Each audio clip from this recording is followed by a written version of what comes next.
Cerita novel Perintah Kaisar Naga bab selanjutnya. Ojo lali subrek, like and comment ya, yuk gasken. Menghadapi hal-hal di altar, semua orang terdiam. Setelah beberapa lama, Ji Lianzan berkata dengan takjub, altar kecil ini tidak memiliki fluktuasi aura. Saya tidak mengharapkan segel yang begitu menakutkan. Segel ini memang sangat kuat, tapi sepertinya gagal. Chen Ping berkata, ternyata di atas altar tersebut terdapat sebuah batu kasar dengan diameter 2 meter, dengan garis-garis rumit terukir di atasnya, dan sekilas tampak seperti formasi penyegelan. Hanya saja semua orang tidak tahu, benda apa yang bisa disegel oleh altar yang begitu sederhana, dan formasi penyegelan yang begitu besar digunakan. Batu kasar yang diukir dengan formasi penyegelan ini telah menjadi sedikit compang-camping setelah bertahun-tahun ditempa, dan garis-garis di atasnya hanya dapat dikenali secara samar, dan bentuk umumnya dapat dilihat. Jika mereka tidak melihatnya dengan mata kepala sendiri, tidak ada yang akan percaya bahwa akan ada formasi penyegelan di altar yang begitu kasar. Yang paling penting adalah batu segel asli ini tidak memiliki fluktuasi aura, seperti batu biasa. Jadi ketika Chen Ping berada di bawah, tidak ada yang menyadarinya. Formasi penyegelan tanpa fluktuasi aura akan kehilangan keefektifannya di permukaan. Itulah sebabnya Chen Ping mengatakan bahwa formasi itu tampaknya tidak efektif. Lagi pula, tidak peduli formasi apapun, itu perlu didorong oleh kekuatan spiritual. Beberapa formasi kuno secara bertahap akan menjadi lemah karena konsumsi kekuatan spiritual, dan akhirnya kehilangan keefektifannya sepenuhnya. Inilah sebabnya mengapa beberapa lingkaran penyegel perlu menyuntikkan kembali daya setelah beberapa tahun agar lingkaran tetap berjalan. Jelas, batu segel asli di sini sudah ada selama bertahun-tahun, dan belum ada yang menyuntikkan kekuatan spiritual, jadi itu tidak valid. Tapi Chen Ping benar-benar ingin tahu apa di pulau kecil ini yang membutuhkan lingkaran penyegelan yang begitu besar, dan tampaknya lingkaran penyegelan itu sangat rumit. Ada beberapa sosok yang tidak bisa dipahami terukir di batu seperti itu. Mungkinkah itu lingkaran penyegelan? Apakah itu ajaib seperti yang kamu katakan? Ji Yun tidak tahu apa-apa tentang lingkaran sihir, jadi dia ingin menjangkau dan menyentuh batu kasar itu. Jangan bergerak, Chen Ping menghentikan Ji Yun. Jangan bergerak dengan santai sampai kamu benar-benar mengetahui apakah lingkaran sihir itu tidak valid. Saat Ji Yun diberitahu oleh Chen Ping, dia terlalu takut untuk bergerak lagi. Ji Lianzan mengeluarkan sosok kayu itu dari dadanya, lalu membuat segel dengan kedua tangannya, dan energi spiritual terus mengalir ke sosok kayu itu. Segera, pria kayu itu mulai bergerak, dan menjadi semakin fleksibel. Biarkan pria kayu ini mencoba melihat apakah itu berbahaya. Seperti yang dikatakan Ji Lianzan, dia membuang pria kayu itu, dan kemudian pria kayu itu berubah menjadi pria yang tertawa. Di bawah komando Ji Lianzan, dia berjalan menuju batu segel asli. Aku tidak berharap Master Sekte Ji mengetahui teknik transformasi kayu roh. Chen Ping tidak menyangka bahwa Ji Lianzan, seorang penguasa yang berspesialisasi dalam sekte bisnis, akan mengetahui teknik semacam ini. Meskipun dia telah melihat teknik semacam ini, tidak banyak kultivator es yang mengetahuinya. Tuan Chen menertawakan saya menghabiskan banyak uang untuk membelinya. Bagaimana saya bisa tahu ini? Sebuah lingkaran sihir diukir pada patung kayu ini. Ji Lianzan tersenyum canggung. Ketika Chen Ping mendengar ini, dia menyadari bahwa patung kayu Ji Lianzan seperti slip giok transmisi suara, dan telah diukir menjadi lingkaran sihir oleh seorang pesulap. Saat dibutuhkan, Ji Lianzan hanya perlu mengeluarkannya dan menggunakannya. Tapi hal semacam ini jelas tidak murah, berkali-kali lebih berlutut daripada slip giok transmisi suara. Sekarang Ji Lianzan telah membeli barang-barang seperti itu. Terlihat bahwa Fei Tianzong menghasilkan banyak uang. Saat Chen Ping sedang berbicara dengan Ji Lianzan, pria kayu yang dikendalikan oleh Ji Lianzan tiba-tiba bergetar. Melihat hal tersebut, Ji Lianzan buru-buru mencoba mengendalikannya. Namun pada akhirnya sosok kayu tersebut hancur berantakan dan berubah menjadi tumpukan kayu busuk. Melihat pemandangan ini, Ji Lianzan mengerutkan kening dan berkata, apakah batu segel asli ini masih kuat? Dia berpikir bahwa alasan mengapa sosok kayu itu seperti ini adalah karena batu penyegel aslinya sangat kuat, dan akan menjadi seperti ini saat disentuh. Chen Ping menggelengkan kepalanya sambil tersenyum dan berkata, "Master Sekte Ji, ini bukan kekuatan penyegelan batu aslinya, tapi kamu tertipu. Lingkaran sihir yang diukir pada sosok kayu ini tidak sempurna, itulah mengapa itu terjadi. Tampaknya orang yang menjual boneka kayu padamu juga seorang penyihir setengah matang." Ketika Jilianzan mendengar ini, dia langsung menjadi marah. "Sial, kamu berani berbohong padaku. Aku membeli ini dengan ratusan juta koin roh. Ketika aku melihat pria itu, aku pasti sudah mengulitinya. Tuan Chen, apa yang harus kita lakukan sekarang? Bagaimana kalau saya mengirim seorang murid untuk mencoba?" "Tidak perlu." Chen Ping melambaikan tangannya, lalu secara acak mematahkan dahan pohon dan memegangnya di tangannya. Saya melihat Chen Ping melantunkan kata-kata, dan cabang di tangannya bergerak. Setelah itu, dahan itu mulai berputar seperti manusia, dan melompat dari tangan Chen Ping ke batu segel yang asli. Kemudian di bawah kendali Chen Ping, cabang itu melompat-lompat di atas batu segel asli. Tidak ada yang terjadi, dan seluruh altar tidak merespons. Melihat metode Chen Ping, Jilianzan sangat mengaguminya. Terlepas dari kekuatan Chen Ping, dengan metode operasi Chen Ping, jika dia berbisnis di dunia surga dan manusia, dia pasti bisa menghasilkan banyak uang. Hanya saja Chen Ping ada di dunia surga dan manusia, dan dia tidak datang untuk mencari uang, dia tidak memiliki keterikatan pada uang. Seharusnya formasi penyegelan gagal, tidak ada masalah.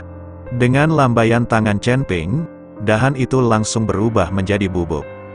Kurasa tidak ada masalah. Bagaimana bisa ada lingkaran sihir tanpa fluktuasi spiritual? Melihat kerusakan batu aslinya, pasti sudah ada di sini selama ribuan tahun. Seperti yang dikatakan Ji Yun, dia melangkah maju dan mengelus batu segel asli, tidak ada yang terjadi. Melihat Ji Yun melangkah maju untuk menyentuh batu segel asli dan tidak terjadi apa-apa, Chen Ping dapat yakin bahwa formasi segel memang gagal. Jika tidak, untuk melindungi segel agar tidak hancur, formasi penyegelan akan disertai dengan formasi serangan. Selama seseorang menyentuh atau dengan sengaja merusaknya, formasi serangan akan aktif dan akan melukai orang. Ini juga alasan mengapa Chen Ping tidak membiarkan Ji Yun menyentuh batu segel asli pada awalnya. Tampaknya ini adalah altar yang sepi, tidak ada gunanya sama sekali. Jilianzan sedikit kecewa di tempat seperti ini. Ketika bertemu dengan altar semacam ini, semua orang ingin mendapatkan beberapa harta, tetapi sekarang tampaknya ini adalah altar yang telah lama ditinggalkan. Sepertinya kita tidak ingin membuang waktu di sini. Kita harus keluar dan melihat-lihat. Chen Ping melihat sekeliling, tidak ada yang lain di altar sederhana, jadi dia pergi dengan keras. Tetapi pada saat ini, Ji Yun, yang sedang menyentuh batu segel asli dengan satu tangan, tiba-tiba menyuntikkan gelombang energi spiritual ke dalam batu segel asli. Tindakan Ji Yun yang menyebabkan batu segel asli bergetar seketika, dan kemudian kekuatan besar membuat Ji Yun terbang. Yuner, melihat ini, Jilianzan melompat dan menangkap Ji Yun. Saat ini, wajah Ji Yun sangat jelek, dan ekspresinya tampak sedikit menyakitkan. "Kamu tidak apa-apa?" Chen Ping memandang Ji Yun dan bertanya. "Tidak ada yang serius, kekuatan yang keluar dari batu barusan sangat kuat," kata Ji Yun dengan rasa takut yang tersisa. Tampaknya formasi penyegelan ini tidak gagal, dan terlihat sangat kuat. Alasan mengapa kita tidak dapat merasakan fluktuasi kekuatan spiritual, dan terlihat seperti batu biasa adalah karena orang yang mengatur formasi ini melakukannya pada tujuan. Dengan cara ini, tidak ada yang peduli dengan batu biasa, dan ini bisa dianggap sebagai semacam perlindungan terhadap formasi. Ahli, benar-benar ahli. Chen Ping mau tidak mau mengagumi orang-orang yang mengatur formasi. Formasi penyegelan semacam ini dipasang di sini. Mungkinkah di bawah altar ini ada beberapa monster, hantu, dan hal-hal menakutkan? Kalau tidak, kenapa repot-repot? Jilianzan melihat batu segel asli yang bersinar dengan cahaya redup dan berkata, Sekarang formasi penyegelan ini menyebabkan Ji Yun mengaktifkannya secara tidak sengaja, dan fluktuasi kekuatan spiritual di seluruh batu kasar penyegelan sangat jelas. Mungkin setelah mereka pergi, batu segel asli akan kembali ke status quo, tetapi sekarang batu segel asli memancarkan fluktuasi spiritual dan bersinar dengan cahaya. Aku juga lebih tertarik pada apa yang disegel di bawah altar ini, formasi penyegelan yang begitu kuat. Jika tidak menyegel beberapa monster, Moxiu, maka itu mungkin. Ketika Chen Ping mengatakan ini, dia tiba-tiba berhenti, dan wajahnya menjadi sedikit jelek. Tuan Chen, apa kemungkinannya? Ji Yun bertanya dengan bingung. Tanpa mengucapkan sepatah kata pun, Chen Ping tiba-tiba terbang ke langit, dan penerbangannya di atas pulau kecil tidak akan terpengaruh. Jadi Chen Ping naik ke udara dan melihat ke bawah ke seluruh pulau kecil. Beberapa menit kemudian, Chen Ping jatuh perlahan, dengan ekspresi yang lebih bermartabat. Mungkin saja ini hanya mata dari formasi penyegelan, dan seluruh pulau kecil ini adalah formasi penyegelan yang sebenarnya, dan hal-hal yang perlu disegel ada di bawah pulau kecil ini. Chen Ping mengungkapkan tebakannya. Ketika Ji Yun mendengar ini, dia langsung terpana. Anda harus tahu bahwa meskipun pulau kecil ini disebut pulau kecil, luasnya puluhan ribu kilometer persegi, bagaimana pulau sebesar itu bisa menjadi formasi penyegelan yang besar? Jika demikian, siapa yang dapat membuat formasi sebesar itu? Apakah Daluo Jinxian yang turun dari surga? Ji Lianzan juga terkejut dengan tebakan Chen Ping. Dia dengan cepat menggelengkan kepalanya dan berkata, Tuan Chen, tebakanmu terlalu berani. Tidak mungkin. Bagaimana mungkin seseorang membuat susunan segel sebesar itu, dan segel sebesar itu?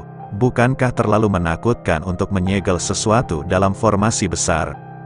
Mungkin aku terlalu memikirkannya. Melihat ekspresi ketakutan Ji Yun dan Ji Lianzan, Chen Ping buru-buru tersenyum dan berkata, sekarang Chen Ping tidak yakin, tetapi dia selalu merasa bahwa pulau kecil ini sangat aneh, dan altar ini tiba-tiba muncul. Seluruh pulau penuh dengan keanehan, yang membuat Chen Ping harus memikirkannya. Tuan Chen, apa yang harus kita lakukan selanjutnya? Apakah kita akan membuka segel ini? Mungkin bukan monster yang ditekan, tetapi semacam roh senjata. Ini dulunya adalah medan perang kuno. Begitu banyak senjata spiritual dan artefak telah jatuh di sini. Bahkan jika kamu mendapatkan senjata dewa kuno yang agak rusak, itu sangat berharga. Jika kamu memiliki roh senjata, itu akan menjadi sempurna. Ji Yun bertanya pada Chen Ping. Chen Ping menatap batu segel asli, lalu menggelengkan kepalanya dan berkata, lebih baik jangan menyentuh segel ini dulu. Jika ada beberapa monster menakutkan di bawah segel ini, maka kami meminta masalah. Pulau kecil ini sepertinya telah melewati tahun-tahun yang tak terhitung jumlahnya. Kecuali burung-burung yang terbang di langit, tidak ada makhluk hidup di tanah. Ini terlalu aneh, jadi jangan berpindah-pindah.